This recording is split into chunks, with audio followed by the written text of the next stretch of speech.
రామ్ చరణ్ ఎన్నో ఆశలు పెట్టుకున్న సినిమా 'ధ్రువ' వరుస ఫ్లాప్‌లకు బ్రేక్ పడాలంటే ఈ సినిమా హిట్ అవ్వాల్సిందే. అందుకే చరణ్ సేఫ్ గేమ్ ఆడాలని చూశాడు.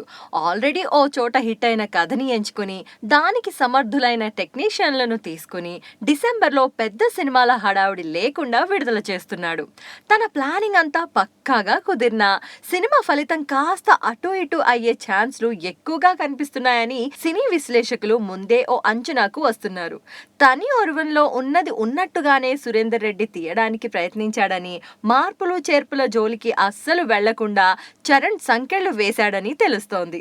తని ఒరువన్‌కి 'ధ్రువ' సినిమాకి 1% కూడా తేడా లేదంటే ఈ సినిమా ఎంత కట్ కాపీ పేస్టో అర్థం చేసుకోవచ్చు. ఆఖరికి తని ఒరువన్ రన్ టైం, 'ధ్రువ' రన్ టైం ఇంచుమించు ఒకేలా ఉందట.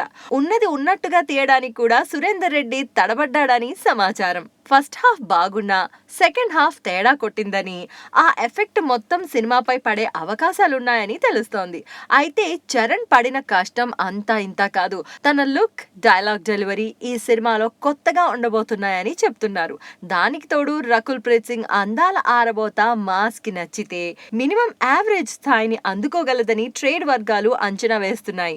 పెద్ద సినిమాలు లేకపోవడం, ధ్రువకి ఉన్న పాజిటివ్ బజ్ ఇవన్నీ మంచి వసూళ్లు తీసుకురావడానికి దోహదం చేసే విషయాలే. కానీ దాన్ని ధ్రువ ఎంతవరకు నిలబెట్టుకుంటాడా అన్నదే ఆసక్తికరమైన విషయం.